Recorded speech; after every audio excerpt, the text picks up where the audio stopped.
Hello friends, मैं अशोक स्वागत करता हूं डेली करंट अफेयर्स के इस सेशन में, जहां आप लोग को 10 मई 2025 का करंट अफेयर्स पूरा डिटेल से बताया जाएगा। तो आप सेशन लास्ट तक देखिएगा, कई सारे महत्वपूर्ण क्वेश्चन आपको मिलने वाला है। आप कह सकते हैं जो इंडिया पाकिस्तान का वार इस समय चल रहा है, उससे संबंधित कई क्वेश्चन आपको जो है महत्वपूर्ण मिलेंगे। इसका आप आंसर बताइए, अभी हम आपको इसका डिटेल बताते हैं। शुरुआत करते हैं आज के पहले क्वेश्चन के साथ। कह रहा, किस भारतीय नौसेना जहाज यानी आईएनएस ने इंडियन नेवल शिप ने अंतरराष्ट्रीय समुद्री रक्षा प्रदर्शनी में international maritime defence exhibition Asia 2025 में भाग लिया है? तो किसने जो है भाग लिया है, ये आपको बताना है। विकल्प में आईएनएस किल्टन, आईएनएस साहस, आईएनएस कावेरी, आईएनएस धीरज। तो किसने भाग लिया है? सही उत्तर आपका रहेगा आईएनएस किल्टन ने जो है इसमें भाग लिया है। अब इसका पूरा डिटेल्स देखते हैं क्या है। तो आईएनएस किल्टन इसमें भाग लिया। हाल ही में आईएनएस किल्टन ने चांगी प्रदर्शनी केंद्र, कहाँ है ये? सिंगापुर में है। चांगी इंटरनेशनल पोर्ट भी आप सुने होंगे। तो ये आपका चांगी प्रदर्शन केंद्र में अंतरराष्ट्रीय समुद्री रक्षा प्रदर्शनी यानी international maritime defence expedition IMDEX Asia 2025 में भाग लेने के लिए सिंगापुर पहुंचा है। तो कहाँ पहुंचा है? सिंगापुर पहुंचा। आपको हम पता है ना, चांगी इंटरनेशनल एयरपोर्ट वही है, चांगी प्रदर्शनी केंद्र भी वही है आपका।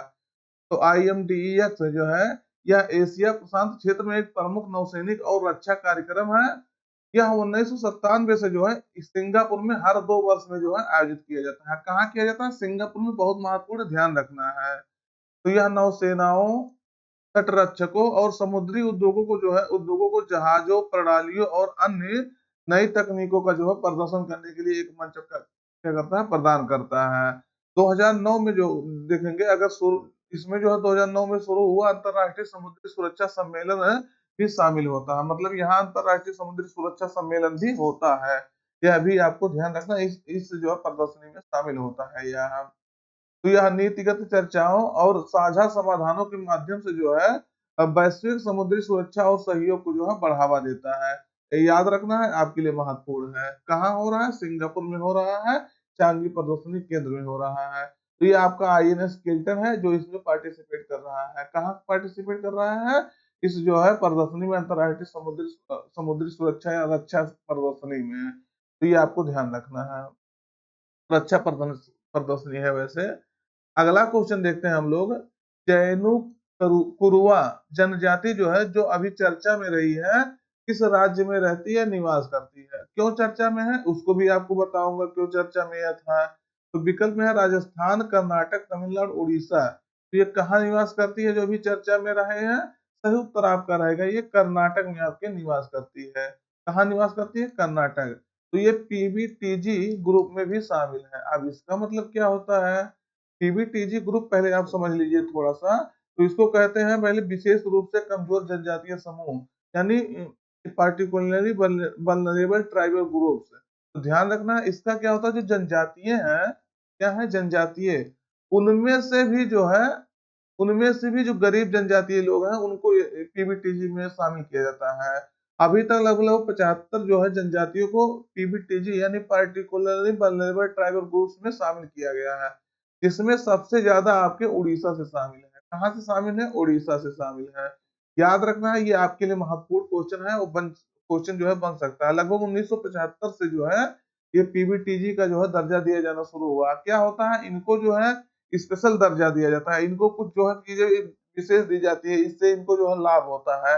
जो PBTG जैसे क्या होता है, एक होता नहीं है, आप सुने होंगे, एक होता है BPL, एक होता है APL कार्ड, यानी जो गरीबी रेखा से नीचे है उनको APL, BPL सॉरी नीचे है, बिलो पॉवर्टी लाइन। जो ऊपर है उससे एबो पॉवर्टी लाइन, उनको दिया जाता है दर्जा। तो एक कार्ड दे दिया गया, एक बांट दिया गया। ये मान लीजिए कि कोई, ये वर्तमान समय में OBC, SC, ST, जनरल ये चल रहा है। तो जो SC ST होते हैं उनको अपेक्षाकृत जो है ज्यादा लाभ मिलता है, हर चीज में पैसा कम लगता है। मान लीजिए कोई फॉर्म डलवा रहे हैं, तो ये होता है कि किसी मतलब किसी ग्रुप में, उनको स्पेशल ग्रुप में डालने से उनको क्या फायदा होता है, ध्यान रखना है, इनको डाला गया है।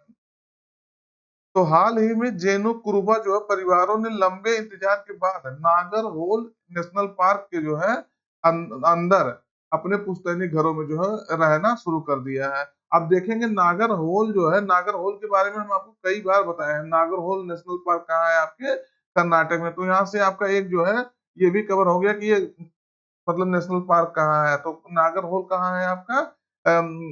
कर्नाटक में है।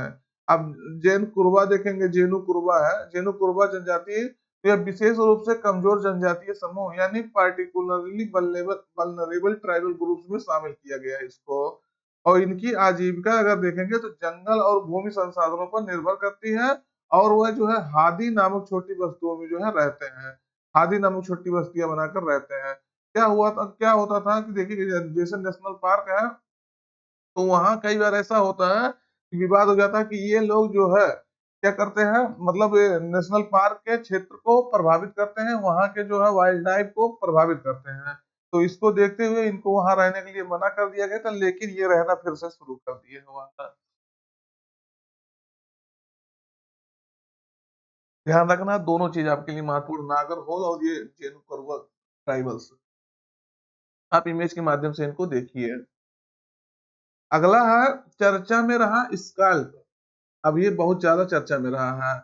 मिसाइल जो है यूनाइटेड किंगडम और किस देश द्वारा जो है संयुक्त रूप से विकसित किया गया है?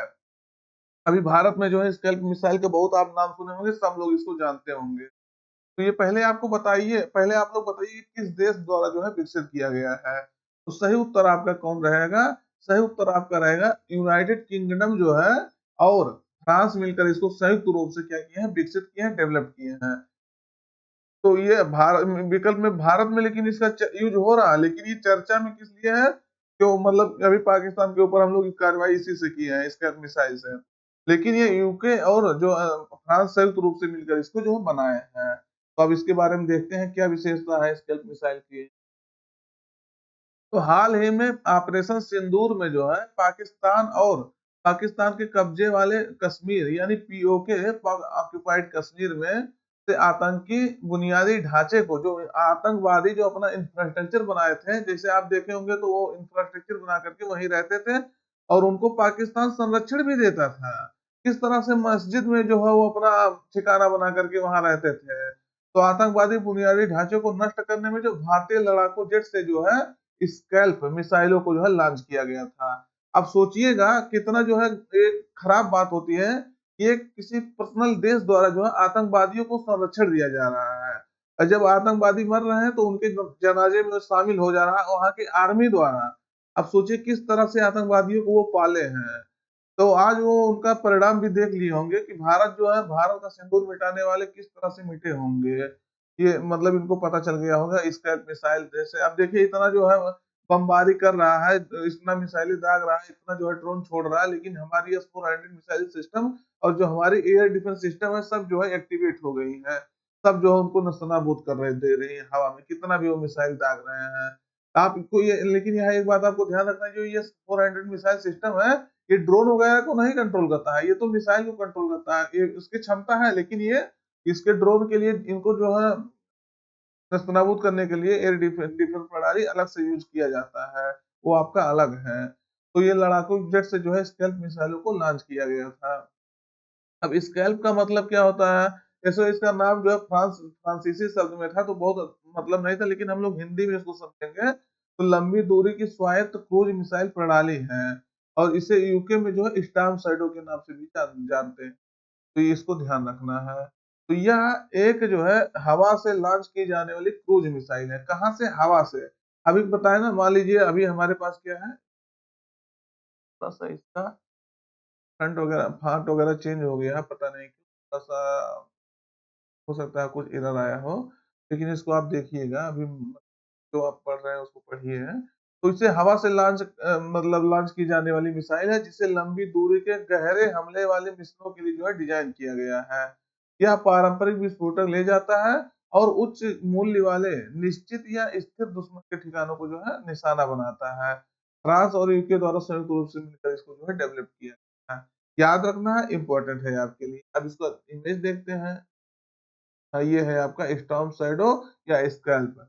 ये मिसाइल से जो है ठोका गया था किसको? पाकिस्तान के आतंकवादियों को। और देखिएगा भारत कितना जिम्मेदार देश है। भारत एक भी पर्सन को जो है, एक भी सिविलियन को टारगेट नहीं कर रहा है। लेकिन वहीं आप पाकिस्तान को देखेंगे, वो ऐसे एरिया में टारगेट कर रहा है जहां सिविलियन हो, लेकिन भारत ऐसा किसी को टारगेट नहीं कर रहा है। तो स्टॉर्म शैडो को जो है बंकरों, एयरबेस और कमांड सेंटर जैसे उच्च मूल्य वाले अच्छी तरह से सुरक्षित लक्ष्यों पर हमला करने के लिए जो है डिजाइन किया गया है। और यह सटीक मार्गदर्शन के लिए जीपीएस का इस्तेमाल करता है, इनर्शियल जो है नेविगेशन का, टेरेन फॉलोइंग रडार और इंफ्रारेड इमेजिंग के संयोजन का उपयोग करता है। तभी तो आप देखे होंगे ना, कितना सटीक निशाना हम लोग हमारी सेना जो है ना, हमारी आर्मी, हमारी जो है तीनों सेनाएं मिल करके, वायुसेना जो है, नौसेना मिल करके कितने कितने मतलब एकदम सटीक तरीके से अपना निशाना को जो है बना रहे हैं, अपने जो है अंजाम को, मतलब अंजाम को, अपने कार्यों को अंजाम दे रहे हैं। तो ये जो है आपका, आपने अपने सेना पर गर्व होना चाहिए इसको देखते हुए। तो ये है आपका स्टार्म शैडो या स्टार्क जिसे कहते हैं, इसको ध्यान रखना है। अगला है उद्योग संवर्धन और आंतरिक व्यापार विभाग, डीपीआईआईटी ने स्टार्टअप हो गया, एमएसएमई यानी माइक्रो स्मॉल मीडियम इंटरप्राइजेज और उद्यमियों को जो है सशक्त बनाने के लिए किसके साथ समझौता किया है? तो ये आपको बताना है, ये किसके साथ समझौता किया गया है। Adani group, Tata group, Hafele India, Reliance group. सही उत्तर आपका रहेगा हाफेल ग्रुप के साथ ये समझौता किया गया है। किसके साथ किया गया? हाफेल ग्रुप के साथ किया गया है। तो हाल ही में उद्योग संवर्धन और आंतरिक व्यापार विभाग डीपीआईआईटी और हाफेल इंडिया प्राइवेट लिमिटेड ने नई दिल्ली में समझौता किया है। क्या किया? मेमोरेंडम ऑफ अंडरस्टैंडिंग पर जो है हस्ताक्षर किए। क्यों किया है इस हस्ताक्षर डीपीआईआईटी और जो हाफिल इंडिया ने? तो भारत में विनिर्माण हो गया, जो नवाचार हो गया, इनोवेशन पारिस्थितिकी हो गया, यानी इनोवेशन इकोसिस्टम तंत्र को सुदृढ़ करना है, इसका उद्देश्य है। यानी विनिर्माण और नवाचार पारिस्थितिकी तंत्र को क्या करना है? सुदृढ़ करना है। इसके तहत आपका स्टार्टअप, एमएसएमई और उद्यमियों को जो है सशक्त बनाने पर जोर दिया गया है। याद रखना है, आपके लिए महत्वपूर्ण क्वेश्चन है। हाफिल इंडिया को ध्यान रखना है। अगला क्वेश्चन हम लोग देखते हैं, 2025 एसएएएफ अंडर 19 चैंपियनशिप की मेजबानी पहली बार किस राज्य द्वारा किया जा रहा है? तो ये फुटबॉल जो है चैंपियनशिप है, इसका आयोजन किस देश द्वारा जो है, किस राज्य द्वारा किया जा रहा है? पहली बार होगी। तो इसको सही उत्तर आपका रहेगा, ये अरुणाचल प्रदेश द्वारा पहली बार इसका आयोजन किया जा रहा है और पूर्वोत्तर का पहला राज्य है जो इसका आयोजन कर रहा है। तो देखेंगे इसके बारे में, यस एएफई अंडर 19 चैंपियनशिप 2025। तो इसका आयोजन जो है 9 तारीख से शुरू शुरू हो गया है, कल से यानी, और ये 18 मई तक चलेगा, 2025 तक। कहाँ चलेगा? गोल्डन जुबली स्टेडियम, यूपिया। यूपिया मतलब कहाँ है? अरुणाचल प्रदेश है, एपी है। तो वहां इसका जो है आयोजन हो रहा है। यह पहली बार है जब अरुणाचल प्रदेश जैसे जैसे उत्तर पूर्वी राज्य ने जो इतने बड़े स्तर पर जो है दक्षिण एशियाई फुटबॉल टूर्नामेंट की जो मेजबानी कर रहा है। और इससे क्या आपको पता चलेगा कि राज्य ने जो फुटबॉल इंफ्रास्ट्रक्चर में जो है तेजी से बढ़ोतरी किया, सुधार किया है। ध्यान रखना है, आपके लिए महत्वपूर्ण क्वेश्चन है। अगला क्वेश्चन हम लोग देखते हैं, भूटान की डीजीपीसी, अभी इसका फुल फॉर्म भी बता रहे थे, वैसे ट्रक ग्रीन पावर कारपोरेशन है उसका फुल फॉर्म। तो वो कंपनी है वहां की। तो उन्होंने जो है किस भारतीय कंपनी के साथ जल विद्युत परियोजना जो है विस्तार करने के लिए समझौता किया है? तो ये डीजीपीसी जो है भूटान की, वो किसके साथ समझौता किया है? भारत के किस कंपनी के साथ समझौता किया है? Adani group, Reliance group, NTPC, Tata group. तो किसके साथ ये समझौता किया गया है? अडानी ग्रुप द्वारा यह समझौता किया गया है। आप ध्यान रखना, इंपॉर्टेंट होता है आपके लिए। अब देखते हैं इसके बारे में। तो हाल ही में भूटान की जो है truck truck green power corporation और भारत के अडानी ग्रुप के बीच जो है एक ऐतिहासिक समझौता हुआ है। इसके साथ वो मिल करके जो है 5000 मेगावाट की जल विद्युत परियोजना भूटान में जो है विकसित करेंगे। आप सोचिएगा, 5000 मेगावाट की परियोजना अडानी ग्रुप जो है मिल करके और डीजीसीए मिल करके जो है जल विद्युत परियोजना का जो है इलेक्ट्रिसिटी जो है उत्पादित करेगा जल विद्युत परियोजना से। यह समझौता कहाँ किया गया? थिम्पू में किया गया, भूटान की राजधानी थिम्पू में है। तो ध्यान रखना है, ये आपके लिए महत्वपूर्ण क्वेश्चन है। अगला क्वेश्चन है, चर्चा में रहा हारूप ड्रोन जो है किस देश से लिया गया है? तो ये भी चर्चा में क्यों था, पूरा आपको बताएंगे। वैसे ये बताना है, भारत ने अभी इसका जो है, जो आपके पाकिस्तान में इसका यूज किया गया है, ये हारूफ ड्रोन का किया गया है। तो ये किस देश से जो है लिया गया है, अभी चर्चा में खूब था। तो सही उत्तर आपका रहेगा ये इजराइल द्वारा जो है लिया गया है। इजराइल देश जो है भारत को दिया है। तो अभी इस बहुत महत्वपूर्ण जो है आपका ड्रोन हो जाता है, क्योंकि इसी ड्रोन द्वारा जो है आप पाकिस्तान के एयर डिफेंस सिस्टम को जो है नस्तानाबूद किया गया है। तो चर्चा में जरूर इस सब बनना चाहिए ये बातें। तो भारत के जो है, भारत ने कथित तौर पर जो है ऑपरेशन सिंदूर के तहत जवाबी हमले के तहत जो है 8 मई 2025 को 25 को जो है एक पाकिस्तानी वायु रक्षा प्रणाली, ये पाकिस्तानी एयर डिफेंस प्रणाली को नष्ट करने के लिए इजरायली हारूफ ड्रोन जो है एक प्रकार का घूमने वाला हथियार और इसका इस्तेमाल किया है। तो किसके किया है? हरूप ड्रोन का इस्तेमाल किया है इसको नष्ट करने के लिए।